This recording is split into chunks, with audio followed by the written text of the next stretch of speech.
42,958 seats sold for this game. No one's using their seat right now. Leslie working from the first base side of the rubber. He was on the mound when the Astros clinched the ALCS, but that sweep gets the Yankees. Mancini playing behind the runner at first. He goes, and the pitch is lifted to right by Castellanos. Long run for Tucker, over toward the line, and foul territory. Makes the catch, and the Houston Astros do it again. 2022 World Series.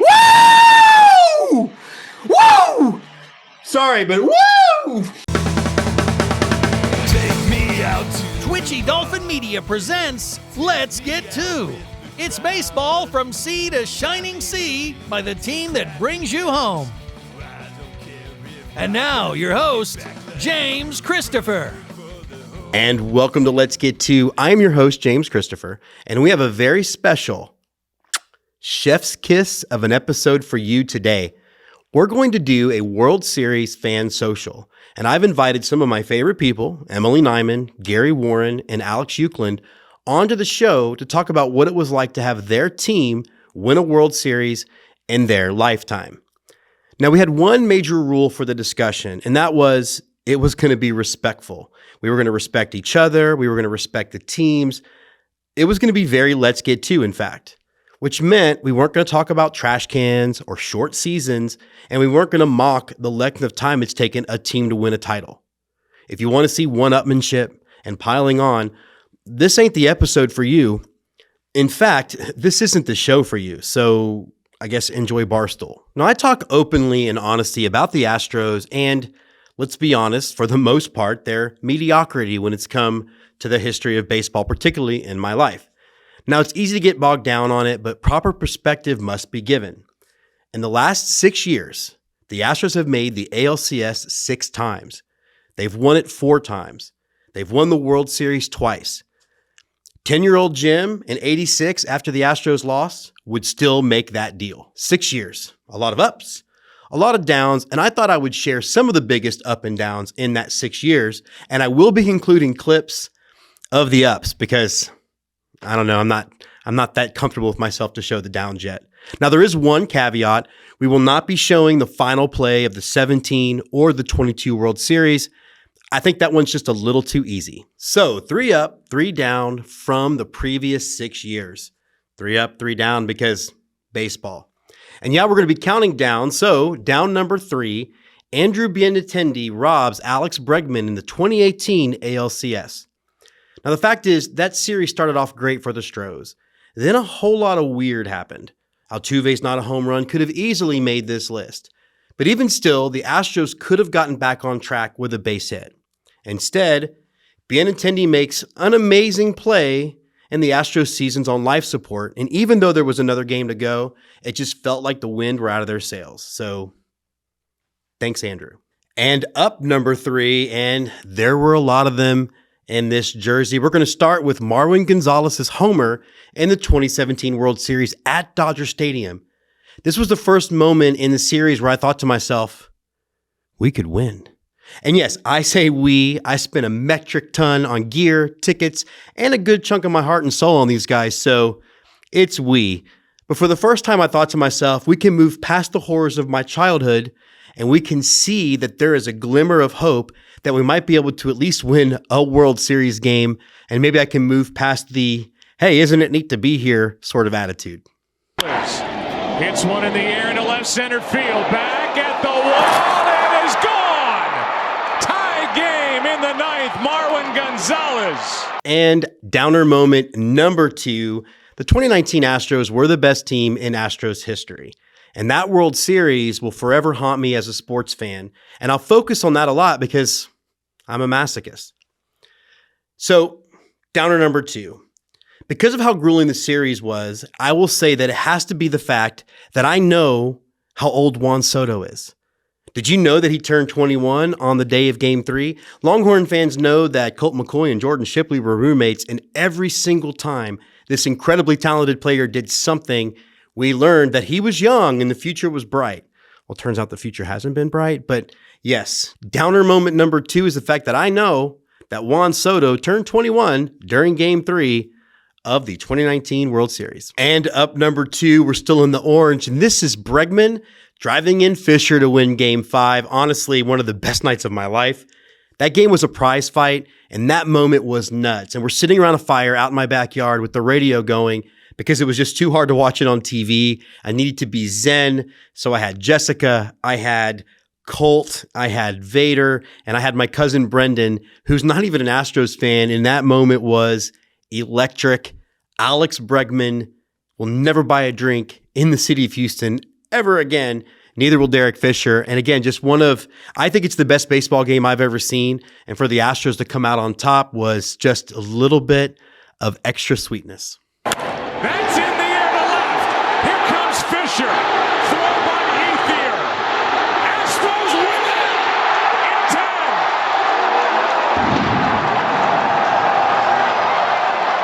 10. And downer moment number 1, Howie freaking Kendrick. And yes, it's hard not to use the actual F-bomb, but this is, in fact, a family-friendly show.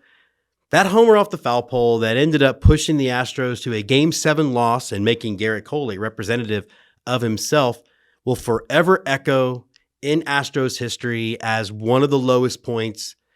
That team and all of the promise that it showed throughout the whole season, and the season was over.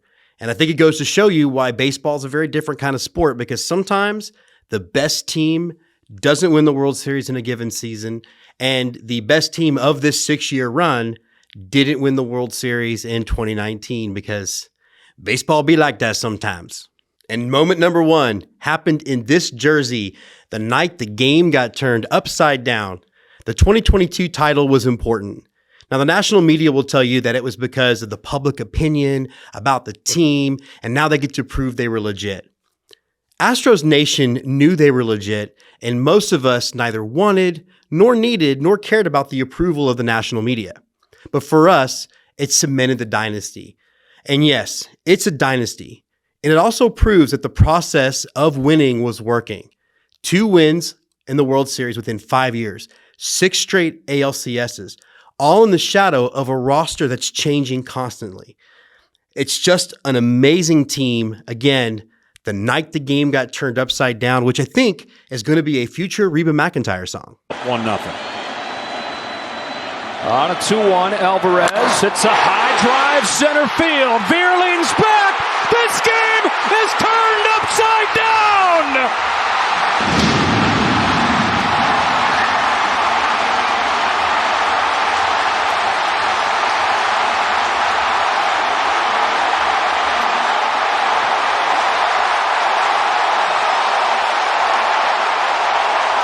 The fact is, I love this team.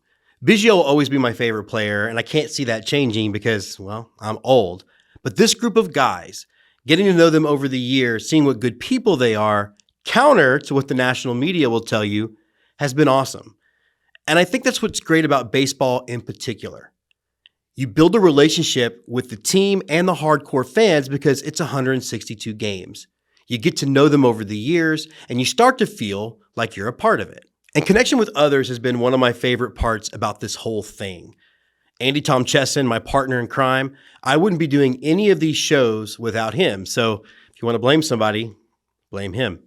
But I think about all the other Astros fans I've met, even on Twitter. For example, Jeremy Kaufman, Craig Harmon, M. Hatter, and Astros Baseball is Life. Yes, the last 2 are Twitter handles, and I guess that's where we are. But meeting these folks and so many others has been just an amazing experience. And chief among them has been Brian Arbor, who, along with Andy and I, host Go Go Astros. You should check it out every Monday. That is your shameless plug of the show. But this run has been as much about family as anything else. About 30 days before the Astros won the World Series in 2017, Braxton Allen Metcalf was born. Becoming a grandfather was one of the best things that's ever happened to me. And then, in March of 2020, it happened again when little Lulu came along. These 2 are the light of my life, and sharing this game with them has been one of the best experiences I didn't know I would love so much. Sharing the game with Jordan, who, for many reasons, had to have a sports career without her father around much. It crushed me then, And honestly, if I look back, it crushes me now. But being at a ballpark with her, listening to her talk about her playing days, it's just the best. And there's something about seeing her at a ballpark, watching the game, and then teaching her 2 kids about it. Pride and love, they are not big enough words. And then I get to also share this game with my new son-in-law as well. It's, again, so much fun. Baseball is the best, and this is a big reason why. And this segment is about things I love. And no, I'm not talking about the dogs because they don't really like baseball. But if you spent any amount of time with me, you know that I pretty much, in a healthy way, worship the ground that my wife walks on. And to be married to someone who loves baseball like she does, someone who is as happy at a ballpark as I am, well, I can't put into words how happy that makes me. It's a lot of happy, but you get it. I am, after all, married to the first lady of minor league baseball, and I am pretty damn lucky. I honestly, again, I don't have the words to explain how much I love her. Love is not a big enough word. I could do a whole podcast about it, but for her sake and for yours, I won't. But we do have a great show coming for you, so stick with us.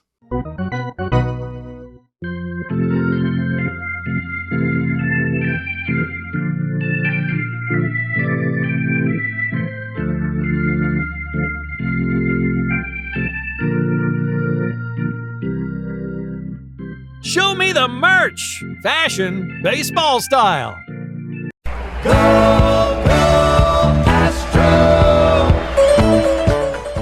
And as we reflect on this most recent run for the Astros, I wanted to dive into a little Stros uniform history. Now the Yankees, they have the pinstripes. The Cardinals have the birds on the bat. The Astros have a history that is peppered with some of the most cutting-edge uniforms ever. And anyone that knows me knows that I am an obsessive ranker. So in that spirit, I'm going to rank my favorite Astros jerseys that I own from all eras of Astros history. And you'll notice that there's none of that brick and black BS because they sucked, they were generic, they might as well just said baseball team on the front. And so now, on with the countdown. We have a long distance dedication. It's not really working, is it? Number 12, the Astros Father's Day Special. Well, my dad kind of sucks, but these uniforms certainly don't. Number 11, the Astros' current home whites. It's a pretty bland look in comparison to uniforms of the past, but I think a font change could go a long way. Number 10, the 1990s Astros batting practice jersey. I really dug that gold star look, and it might have stuck around longer and been more loved by fans if it had been an orange star, but I was really into them. Number 9, the current Astros orange jersey. Orange has always been a key part of the Astros uniform set since the Colt 45 days, except for those red and black years. This one saw the Astros win their first World Series.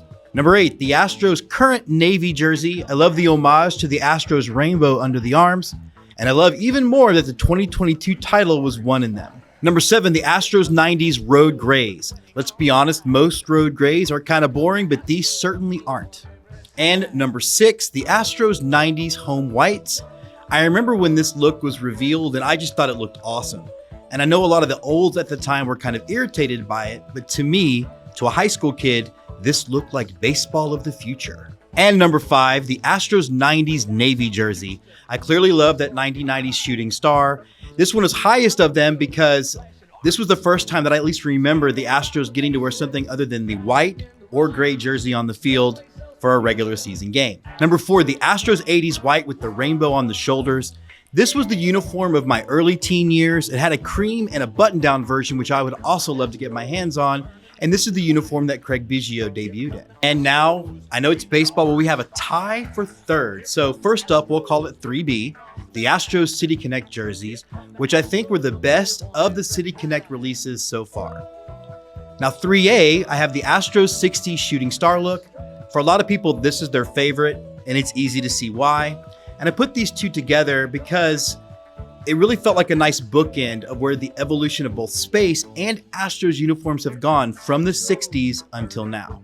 And number 2, the Astros Tequila Sunrise. This is the most famous of all of them. And this uniform really set a trend in baseball that took the look of the sport out of the old stuffy ensembles into something new, bold, and fun. And number 1, this choice might shock some people, but I have the 1980s batting practice jersey. Maybe I love them because I just didn't get to see them a whole lot. For me, they were mostly seen on a baseball card, or if you caught that odd spring training game. Either way, they were pretty sweet. So what will be next for Astros uniforms?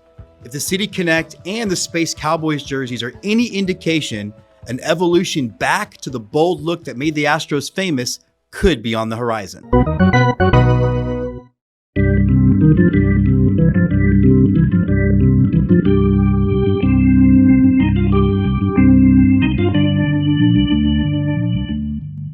From the bleachers, the Let's Get To Game of the Week. Now, this past weekend, Jessica and I jumped in the car. We took 71 to I-10 to get to the first two Astros games of this 2023 season. We were very glad to be on our way back to one of our happiest of places. So here's a stat for you, and it dawned on me as I was driving through Katy, Texas. For the first 28-ish years of my fandom, the Astros won exactly 0 playoff series. In these last 6, my Astros have been to the ALCS 6 times. They have won 4 pennants and 2 titles. And now, for the second time, Jess and I are going to Minute Maid Park for a ring ceremony. You know, after we stop at Buc-ee's because Texas. It felt great to be back in the ballpark again, one of my happy places. And now there's a ring ceremony set up. Next to the podium, 2 World Series trophies. 10-year-old me would have never believed me. Now, it's hard to remember who got the biggest applause at the ring ceremony. When Dusty got his first, it about blew the roof off. It's the last piece of a career puzzle that's going to put him in the Hall of Fame, and I'm so proud. It was so cool to see him get it in an Astros uniform. But then you've got the youngest part of the team, Jeremy Pena, get his ring, and you just know he's going to be the next face of the Houston Astros. Now, speaking of faces, it's bittersweet to see Jose Altuve, the heart of this team, get his ring in an orange cast. But just remember, he's back in May, and this team is going to be more than all right. But then the crowd gets turned upside down when Yordan Alvarez walked out to get his ring. I'm not sure I've ever seen a player completely live up to expectations just like he has. And remember, he helped us win in 2017 too.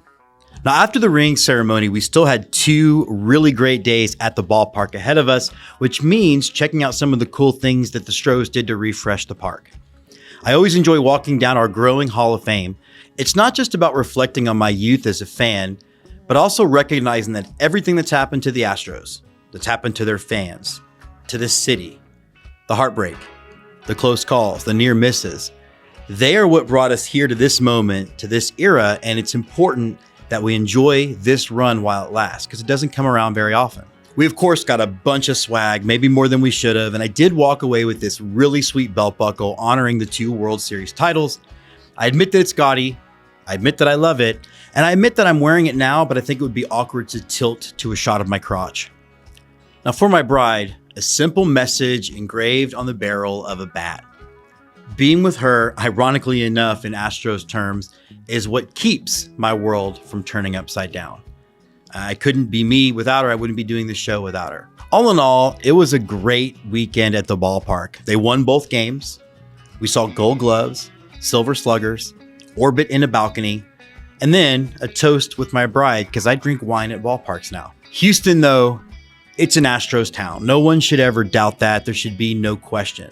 This team brings this city together. It's a beautiful thing, and we should all be very proud of what these Astros have done on the field in this little bit of a run. And I know that Let's Get To is not an Astro-centric show, and so I'm really thankful that you guys hung around and focused on all of this, because I think, one, I've demonstrated to be the not obnoxious Astros fan, but I think it's important as baseball fans that we celebrate each other when something good happens. And I know that those of you who are still watching and listening understand just how much love goes into following a team the way most of us follow this beautiful, crazy, and yes, still, no matter how random it can be, the greatest game ever invented.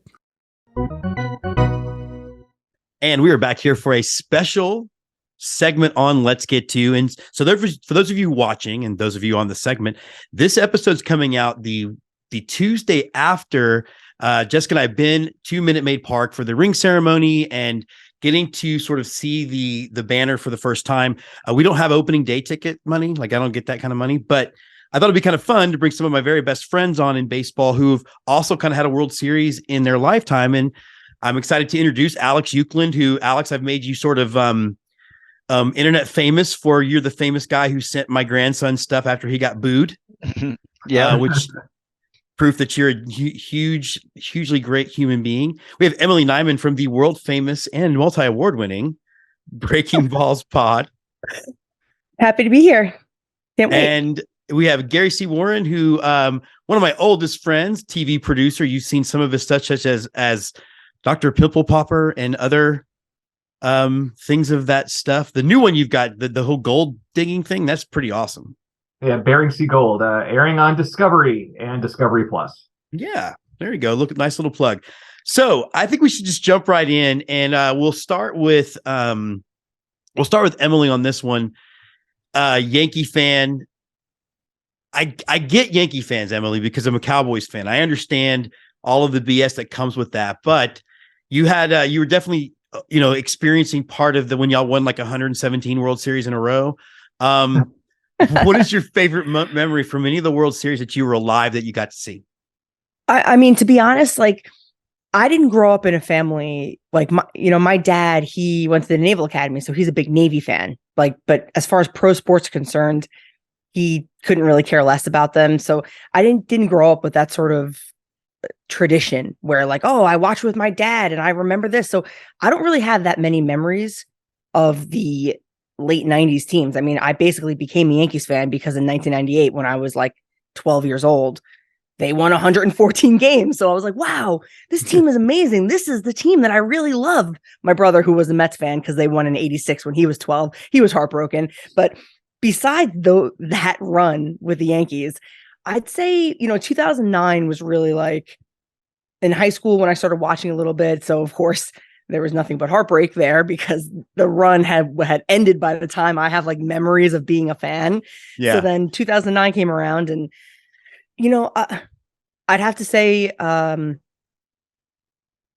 in the World Series specifically, it's tough to say. I mean, he was amazing. The entire playoff was just, I'm a huge A-Rod fan, as most people that know me know.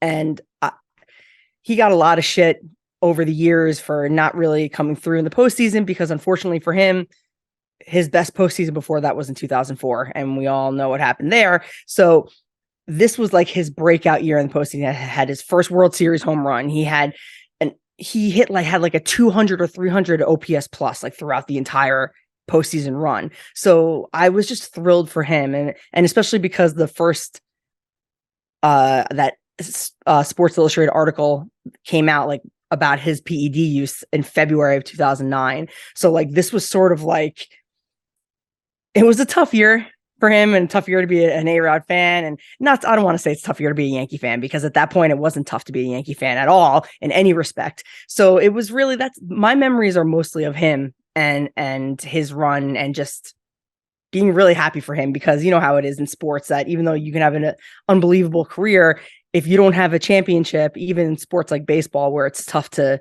can't do it by yourself. It's like, if you don't have that championship, it's almost like your career isn't as legitimate as some other guys. So getting that ring was really important. Alex, I'm going to turn it over to you. And before I do want to dispel with what I think is BS. I really hate the fact that it's now become, and honestly, it's a lot of my fan base who like to point out 2020 doesn't count. If any of us would have won 2020, we'd have shit on the wall. We need to put that aside. Like it was a different year, a weird year, different challenges. And you and I were texting as when the Dodgers won that thing. So just go through some. I mean, you spent a lot of money that night too, buddy. Like, yeah. So, I mean, just to kind of take it back, I remember 2016 losing to the Cubs and the championship series. And then they obviously go on to win the World Series. And, that was hard, but it was like, all right, they just broke the curse, like the worst curse ever. So you can kind of clap it up for them a bit. And then 17 comes around and, like you go out and you get Darvish. And for me, and like, I know my friend group and my dad, we were like, well, why didn't we get Verlander? And then we end up losing to Verlander. So that was rough. 2017 was hard. That was easily the hardest loss that I think I've dealt with in the playoffs. 18 when we got the crap kicked out of us by Boston, that was like, I saw that coming. Like that team was so good and just put together to win that year, and they did. I would say the years that have been the hardest, besides the 17 loss, like 19. Don't get negative yet. This is your best Yeah. memory. We're gonna get Okay. dark here in a minute. Okay. Oh, trust me, I To got not go there darkness. as a baseball fan. It's really tough. Yeah. That's Best our default memory- setting. If I Right. could pick one single thing that is the best memory, is when it was going into the ninth of Game 6 and they sent Kershaw out to the bullpen, and you're like, oh God, here we go again. And then they didn't have to use him, but the fact that he was out in the bullpen and the camera view of Kershaw running in from the outfield is just by far my favorite thing I've ever seen in baseball. Just to see the guy who's, you Emily, you brought up a great point. The ring, like it's a big deal, and he has it. And now there isn't anything he doesn't have. And to watch a guy who's kind of, I like A-Rod too, but just, Hey. Kershaw's just, he's the character of Derek Jeter. He never has done anything wrong. He's always been great to the game, and he's been an absolute monster. And to see him finally put the bow on getting the monkey off his back and getting the ring, that was the best part of the World Series. Gary, I have good memories of your Cardinals World Series and us talking in a hotel room while we were both at separate festivals. But Yeah. talk a little bit about just, that Cardinals run that you guys had. Yeah, I mean, if you ask pretty much any St. Louis Cardinal fan what their favorite World Series memory is, providing they're not 70 years old and they weren't like, when Gibby threw it off the mound, you had to change the height of the mound. Anyone else is going to say 2011 Game 6, the David Freese World Series game. I mean, it was magical. And you and I, as you've always supported the Cardinals once the Astros went to the AL, fighting the evil Rangers. And, we had Rangers fans that were trash talking us, and the trash talk just got so mean. And, I was crushed. I was defeated. My wife, my girlfriend at the time, my wife now, she didn't even really want to be around me because I was so crabby and mad. I was like, well, I guess I'll just finish watching this game. And then, to be that last strike, come back and then start losing again. And then, my Rangers friends again start trash talking, and then to come back again and take that game. I mean, that's all I think about. I barely even remember Game 7. Like, it seemed that once Game 6 was over, the Cardinals had won the World Series, and it was magical. And then, of course, we haven't won another one since then. But that is my favorite World Series memory. I think for me, and I'm going to cheat a little bit, and I'm going to say it is winning the AL, and it's not, and it's because me, guys, I'm touchy feely. I'm all about that stuff. And I was actually working at a festival, and Gary knows that in the film community, there are not a lot of sports fans, in particular, not a lot of baseball fans. And so all my friends are showing sports ball. sports. Yeah. If I hear sports ball, but I got all these people showing up and putting the Astros caps on, and they were cheering for him because I was. And then I got to a point where I just had to Jessica to take my phone, and I would just look at her and she would do like this. And then at one point I turn around and I'm hammered, and she's like, you're going to the World Series. And then she gives me a baby making kiss, and I just start crying in the middle of all these filmmakers. So that was it. Yeah. Luckily we didn't make a baby because that would have ruined our life. But, all right, well, let's get to the negative stuff. And, I'll actually start with this one because to me, and I know, Emily, we talked about this on Twitter, I think. The 21 World Series, the Astros had no gas when they got to Atlanta. It was everything they could do to get there. Losing 19 and the ball off the foul pole will forever haunt me. Forever. What about you, Gary? Do you have any losses that you experienced?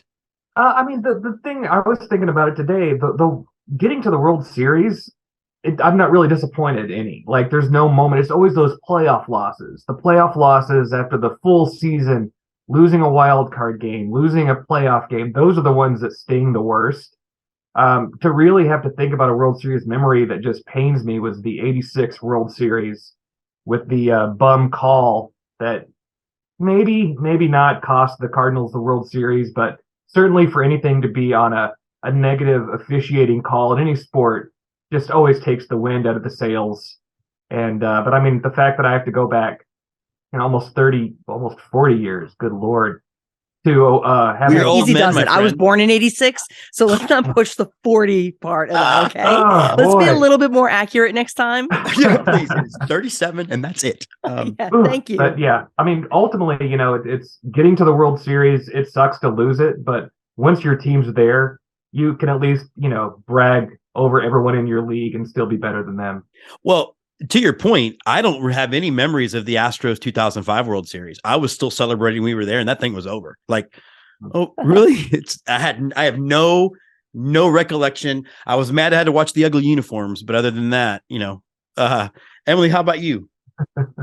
Yeah, I feel the same way, and it's honestly it's an uphill battle to feel that way as a Yankees fan because so many have such like if you don't win the World Series, then the season is an utter failure. Like I spend way too much of my time watching games and enjoying it that it's not something for me that I could say, okay, now that I know the season's over and the outcome, now I know that season sucked. Like I enjoy every season for the most part. I mean, the second half of last year was pretty painful. 2021, like each one has its little painful moments or months, but I love the sport so much that, like you said, getting to the World Series, it's gravy, and especially now that I feel like there are adult Yankee fans that don't really have any real memories of the Yankees being in a World Series because they haven't been back since 2009. So I think that's what I want. Beating the Astros and winning the AL is what I want at this point. Obviously, a World Series would be great, but it's a series, it's they have just as much of a chance of losing a series as they do at winning, especially at that point. So like, I just want to win the AL and get past the Astros because I'm very, very tired. Sorry, Jim, of losing to them. I mean, it's horrible. I hate it. It's horrible. It's okay. What about you, Alex? I know you already started down this morose path. Yeah. This is good. You go So, for it. I mean, the most frustrating part about the Dodgers is just like you win one, and then in 21 and 22, you're, in my opinion, just by far the best teams in the game. And they go out and they prove it by record, and then it takes, how you said it took everything out of the Astros to beat the Yankees when they had to go play against the Braves in the World Series. Well, it took everything out of the Dodgers to beat the freaking Giants. Red Sox, but okay. Yeah. But it took everything out of the Dodgers to beat the Giants in 21, and they got smacked by the Braves. And then 22, that for me, I've never been more upset with the team. It's I think it's just like a complete lack of character. The team's just so vanilla. They didn't have an identity, and like it was just a bunch of talented guys. You go out and you just dominate the Padres all year, and then you just get dominated. And like you have guys that don't show up. Trey Turner, just walks, goes to Philly, and you look at the team coming into this year, and you're like, we're the sixth best team in the National League. So losing last year when there was just no reason why that should have happened. That's the most painful. And the World Series stuff. I mean, obviously 2017 Game 5 is just like, that's not a real fun one to think about. But yeah, I mean, I'd say losing before the World Series is way worse. Mhm. Yeah, I agree. And I was thinking about like what you said, Emily, too. Like for people like us, it's like we should get rings, frankly. Like it's a grind. Like agree. it's 162. It's me sneaking a phone into the movie theater so I can at least do like this when I can look down and see how it's going. Yeah, it's a grind. And I was thinking about like, obviously the Astros have a colored reputation, and I'm not at all embarrassed by 17, especially as more information sort of keeps coming out. I am embarrassed by like the Osuna thing and all that stuff, but all that put aside, because I don't really want wife beaters on my team in any way, shape, or form. Call me crazy, but I'm going to spend 162 with these guys. I'd like them to be guys I kind of like as human beings. Yeah, I think all that being said, we all bleed and I think it's harder to be a baseball fan than a football fan, right? Like I think it's easy to rationalize, like having like you said, Emily, like an all or nothing opinion. It's easier to rationalize for football. Right. Because even though football is what, 4 months, 5 months, because it's only one game. And I know that every game is like 10 games in Major League Baseball, but because of that, it's such a slow burn in baseball that like you can have a horrible month and it is meaningless. It can be meaningless at the end of the day. It doesn't matter. So like to just have this, like, I'm throwing the entire season away because they didn't win. And I get it. Like there may not be that many memorable moments about the season and the team. Like besides Aaron Judge last year, like there's going to be nothing that's very memorable about last year besides that. But like, it still is something that I still look forward to the next season. And if last year was such a failure, the way that people put it, I don't know about them, but like I wouldn't then look forward to the next season. Like that doesn't like click in my head. Like, you know what I mean? yourself? If I had that bad of a time, why the fuck would I then want to watch it again? So like I think people, you know how it is. People just need to be critical and super critical, like they're like, Newt Rockney or something. Like, I gotta be really hard on this team because that shows I'm a really smart fan. And it's just like, all right, we get it. Like, just chill out, all right? Stop spending your free time doing this. Although I bet you might not have felt this exact same way the night the season was over. Because I think even all of us, the most positive fan that night, we're like, the hell with baseball, the hell with this team. I'm not going to watch this anymore. And then it's maybe 2 days later, you're like, oh, spring training. How long is that? Oh yeah, I cried. I definitely think there's definitely that moment when, it's all over that you're just like, I'm miserable. I don't want to talk to anybody. I think I literally cried during Game 3 of the ALCS. I'm not gonna lie. I was sitting there, my fiance's next to me, and I was just like, "Oh, I can't take this." And I just because she and I message a lot, and I want to be like, "Are you okay? Like, I'm really sorry." I mean, but I don't know, like, how soon is too soon? I don't know, because I'm in this touchy feely thing where, hey, I'll be happy my friends won. Oh, isn't that nice? Alex, you had something you wanted to add? Yeah, I think the hardest part about when a season ends is when you don't know what the team's going to look like next year. Like this year for the Dodgers, like Trey Turner's gone. You obviously, Walker Buehler's going to be out for the entirety of the season pretty much. And like, you just lose these guys. Like, I mean, I'm not a huge Bellinger fan, but I mean, that's a key player on the team. And when you just don't know what you're getting into next year after a bad loss, it's kind of like, what the heck is going? Like, the reason I'm excited for this season is because I really have no idea what the heck to expect from this team. Well, like after 19, it was Garrett Cole and his famous "I'm an agent of myself" thing, which I think people completely misread. Like, he was not scheduled to be interviewed. Somebody caught him in a hallway. It was not fair to him. Or losing Correa last year, it was definitely difficult to look at the future. Now, I have a question for Gary and Emily. I am a huge Fever Pitch fan. And much I hate Jimmy Fallon. Can you guys watch that movie, or are you just like... Yeah, I watch it all the time. I've never seen it, and I never will. Okay, well, there we go. I love that movie. There's also, like, I think Stephen King co-wrote a book about it. Like, I love Stephen King. I'm not going to read anything he writes about the Cardinals losing the World Series. No. There's a line in the sand. That's it. Just before or after the car wreck. Ooh. Ooh. I think it was after. He was probably, on drugs again and thinking, oh man, this is great. Yeah, definitely.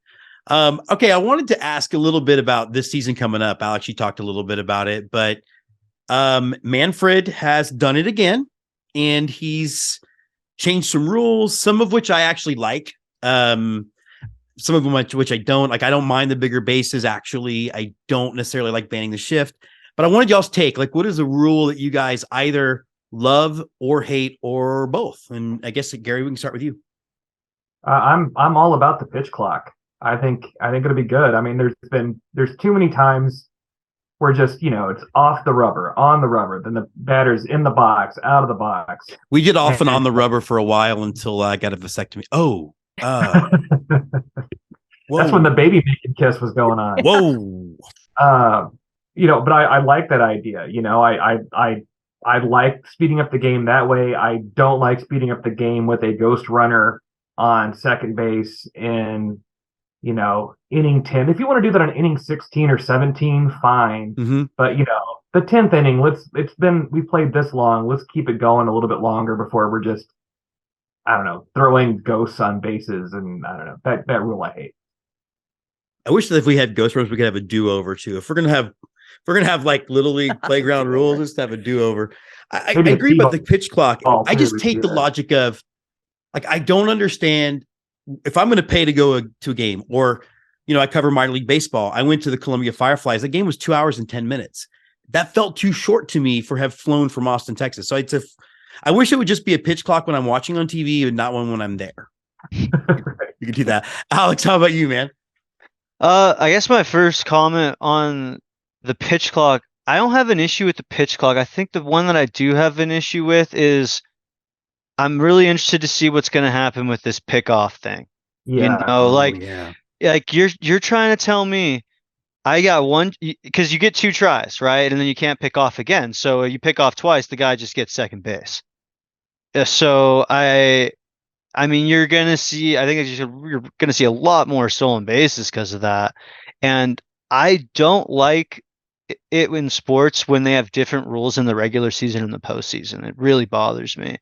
And I don't see how you can incorporate that rule in the postseason. The postseason is such a mind game, and like playing on the bases is part of it. And I understand you want to speed up the 162, but you can't speed up the playoffs. So I don't. Not the way they want to. Cut the commercial breaks. Right. Yeah. But that, and then the same thing, like the ghost runner. I don't like it because when it comes to the postseason, they just get rid of it anyway. So like, I really would just like them to pick rules and just stick with it throughout the whole entirety of the season. That's my big take. I mean, like how football has their like rule in the postseason for what is it, overtime that isn't the same during the regular season. That's just not, it's not it for me. Yeah. Emily, I'm curious about your answer to this, because I think you always do a really good job of researching the rules and explaining them on Twitter to people, whether they want to listen to you or not. So I'm curious as to your thoughts on that. I used to feel very strongly about the shift in term when it was just something that fans would talk about. I felt strongly about not banning it, thinking about the implications for the game. And then I sort of came around on it. I didn't sort of came around. I totally came around on it because, I love the DH. And at one point, the DH was a super contentious change that was really polarizing, and a lot of fans hated it. And, it's not real baseball. And I think that it's really made the game better and more entertaining. So I'm not really, I kind of agree. I don't really care for the ghost runner too much, especially because that rule started at lower levels when I was a kid. When I was in high school, we played with the ghost runner, but that's because the sun went down at 6:30. So we can only play so many extra innings in a game. But for these guys, I can, I understand, because now in sports medicine, you're seeing more and more that it's the reps and the repetition that is hurting guys, and that's what's wearing them down. And in the sport of attrition, and because they play so many games, I can understand why the players are okay with the ghost runner for the most part and all these changes, because they don't want to have to burn through their bullpen. They don't want to have a guy just tire his arm out for an extra inning game in the middle of July against the Pirates. Like, why do they have to do that? You know what I mean? So I agree that I think that it should be later. Like, maybe give them at least one regular extra inning. Give it the 10th inning or even the 11th, and then whatever. Then throw the ghost runner on there. But the base, I think, is a great idea. I kind of don't understand why every level doesn't have the double base like they do in softball and one in foul territory, because the only reason to not have it is to you're kind of like just asking for a collision. And these guys are moving, the game is moving so fast, and by the end of the season, they start to get a little tired, and that's part of the grind. So like, it's just they start to get a little sloppier, and that's when like you see guys get their ankles stepped on and all this other stuff. And it's just the bigger base I think is good. I don't think it's going to change the game that much. And to be honest, with the exception of the pitch clock, maybe I don't think the game is going to be changed as much as people are thinking it's going to. I think that we're going to get so used to the way that it is very fast, and it's not going to seem that different, with the exception of, oh, wow, like this game was only, 2 hours and 45 minutes, and it's usually a half hour to 40 minutes longer. But that's something that you're going to realize, like in retrospect, like all of a sudden you're going to look at the clock and the game's over at 9:30 instead of 10:30, Well, they did say something like a small percentage of plays would have been changed by the banning of the shift, right? Like, right. They did say that. And I think one of the cool things about the bigger bases is that it's going to, I mean, how many times you see a guy out by an eyelash? You're going to encourage stolen bases, which I think action on the bases is great. I do think the pickoff thing is, like you said, Alex, is kind of dumb. I'm interested to see how they how that, because I don't think it's going to be as like, oh my God, then it's going to be a green light for stolen bases, because at the end of the day, this is the major league and these guys are the best players in the world. And these catchers, they are able to keep runners honest, and they're able to put that ball right where that middle infielder's glove is. So it's not going to be as much of an open season. It's not like it's me behind the dish and all I can do is throw to first and then they go to second. I'm like, fuck. So like, I think that it's going to be okay. I really do. I want to be the umpire that has to walk out and tell Garrett Cole that he has to give up a free ball because he took too long. I'd love to watch that happen. Yeah, I'd like to know a little bit more about the rule, right? Because think about it. You pick over twice. You have to go to the plate. But as soon as you're on the rubber, you just take off. You can't step off. You can't pick off. If he does, it's a balk. You get the base. Uh-huh. So you'd have to just completely quick pitch. And then when you're quick pitching, you got to make sure you don't balk anyway. And that's the other thing. They're calling the box out. And I got a question for you, Jim. I mean, what do you think is going to happen with, Look, Rockabye Baby over there? If you listen to Go Astros, you know that me and Andy Tom Chesson hate watching that guy pitch. Throw the fucking ball, man. I hate that shit too. Look, and he's good, and I like, but I'll sometimes I can't do it. Sometimes I can't. Yeah. To me, that'll become a game I follow on my phone because it does take forever. Emily, you were gonna respond though to Alex about the stealing thing. I think that that the pitch clock is going to it's like a domino effect, that as far as like the pitcher's timing to home plate is now going to be different. That if they didn't have the pitch clock and they were just doing you can only throw over twice, I think that would pose a problem because you'd have guys that are still in the routine of trying to control the game and control the time, where now they're more focused. Okay, I have to get this pitch off. So they're going to have to get the pitch off fast anyway, and they're going to have to get used to that. So I think that's why those rules are being implemented basically at the same time, because the ability to like manage one, you can then manage the other, and it won't be as much of like, oh God, I usually slow pitch on this count, or I don't think it's really I think that they're going to help each other in that regard. I think it's going to really boost the offense. Like the pitcher not being able to be in the rhythms that they're used to. Like I asked the Luis Garcia question. Don't get me wrong, it's annoying, but he's good. So it's like, I think you're going to see. The at least he stays healthy, Lance McCullers. I think I'm not even joking. I think we're probably going to see a guy hit 350 plus this year. I really do. That'll be interesting for sure.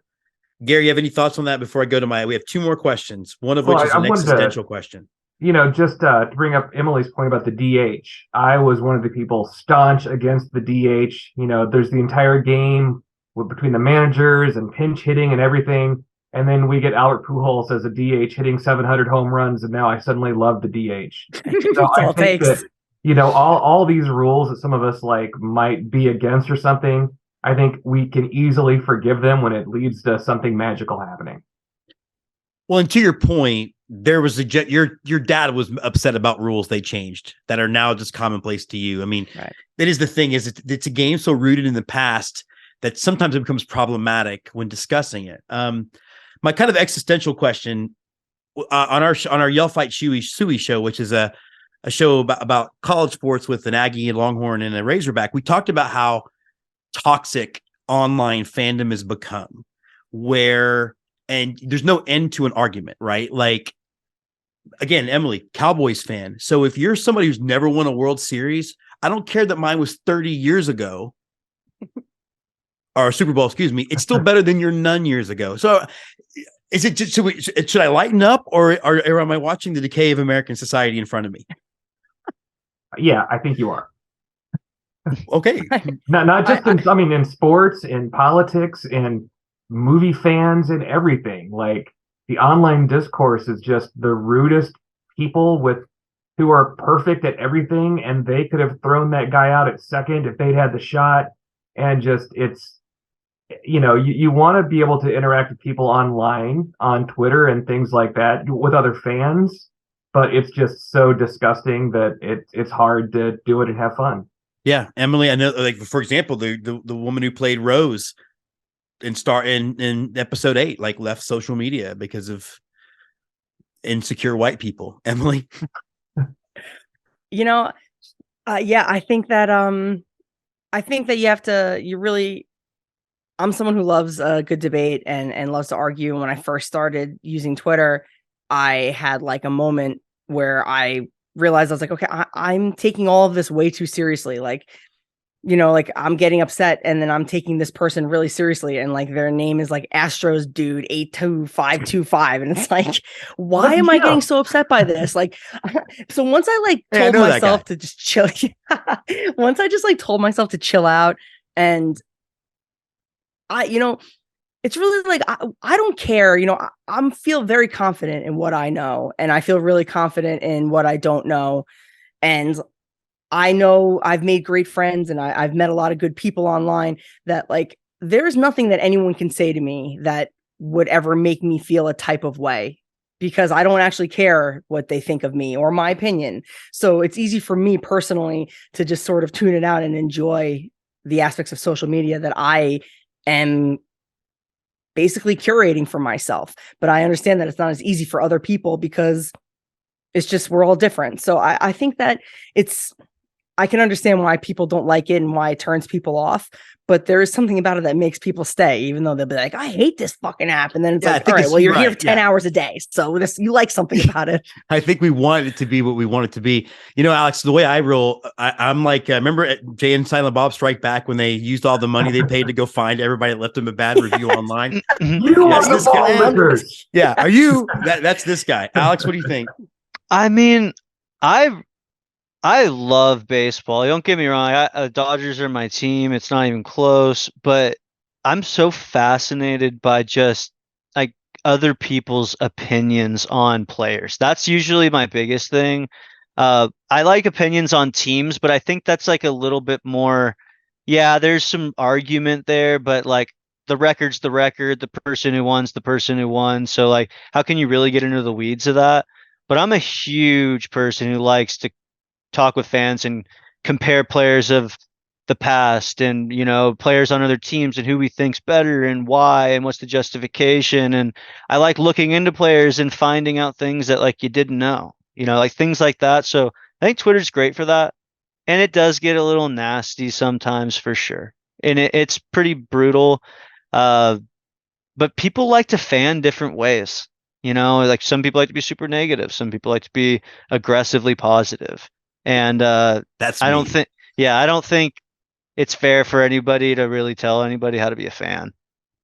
No, I think that's fair. And I think part of it too is I am like Gary, we've known each other a long time. I like to have a good hearty discussion. I just like the idea that there could be some sort of resolution to said discussion. And I'm thinking about like, this whole winning these World Series and then the whole scandals that have popped up have really revealed the underbelly of my own fan base. And I get way more embarrassed by these guys. I'm watching one. I'm looking at one right now. I'm trying my best not to out on this show. But Gary, what do you think, man? Yeah, I mean, it's, I wish there was some sort of IQ test for a social media or something, or you have to answer some questions. Because anytime you can kind of discuss stuff with real fans, and even if they're, a Cubs fan, I can have a great discourse with a Cubs fan about things as long as there's that, mutual respect and people like the game. But then when you're on there and it's just like people just being stupid and their arguments make no sense. And then they're like, well, fuck you. I looked at your profile. Is that what your dog looks like? I don't know, man. I was just trying to figure out who had a better season, So if we could have some sort of higher class social media, I would be super happy as long as I'm smart enough to be invited. Yes. I like the fact that you all have rivals too, like the Red Sox and the Giants and the Cubs. We don't really have one. And as much as I'm trying to make the Arlington Rangers a thing, it's not catching on like I'd hoped. I did tell somebody that I actually like the Taliban more than I like the Rangers, because at least the Taliban have a point of view, but that's just me. But you know what? They were rude during the hurricane. All right. Last question. We are at the precipice of a new season, all possibilities. We're going to begin with Gary, then we're going to go Alex, and we're going to go Emily.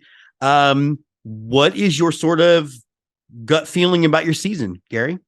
The Cardinals ownership have made it plain that they build a team to make to the playoffs and then roll the dice and hope they can go far. So I think the team is going to win the division, and maybe even they can get a bye, but then I don't see them going further than that. But, fingers crossed, things can happen, but I think it may be another year of playoffs and nothing else. Alex? Yeah, I'm thinking for me that the Dodgers probably finish second in the division behind the Padres, and then probably end up playing the Padres or the Phillies in the first round and lose. And then it's Ohtani season. Hopefully. Emily? I think that the Yankees are I think they're gonna win the division. I think that they're gonna end up, it's gonna be Yankees Astros again in the ALCS. And I'm feeling a lot more hopeful than I was last year. People, the team is largely the same, but they didn't have to make that many changes, as much as people don't want to admit that. I mean, they made it to the ALCS at the end of the day, and they won them, I think, 98, 99 games or something like that. So signing Rodon, obviously locking up Judge was huge, but signing Rodon, I think, was like the biggest key signing. They needed another guy like that in the rotation. And we'll see how I want to say they're going to the World Series this year. Sorry, Jim. I'm saying it. I'm really feeling it this year.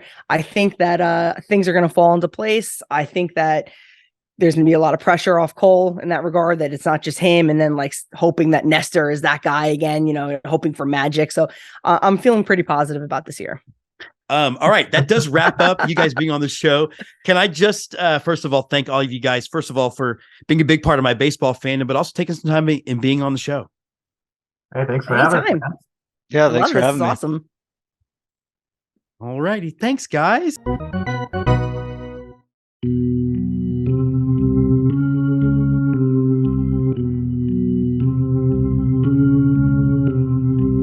And now, on to close it out, the right-hander from Houston, Texas, James Christopher.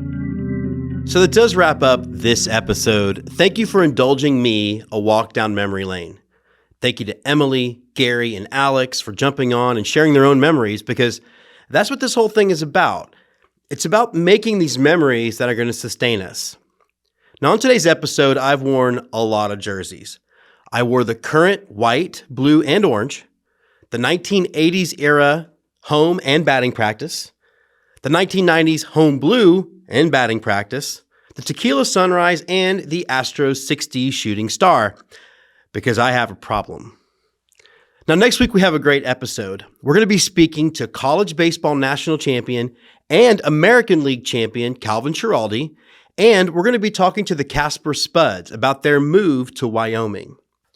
So before we get out of here, I'm going to give my World Series prediction. The Astros, they're going to run it back, baby. Let's get two. Let's Get Two is presented by Twitchy Dolphin Media. Creative directors, Jessica Bybee-Jedgetz. Executive producers, James Christopher, Andy Tumcheson, and Scott McIntyre. Produced by Andrew Nelson and Eric Mertens.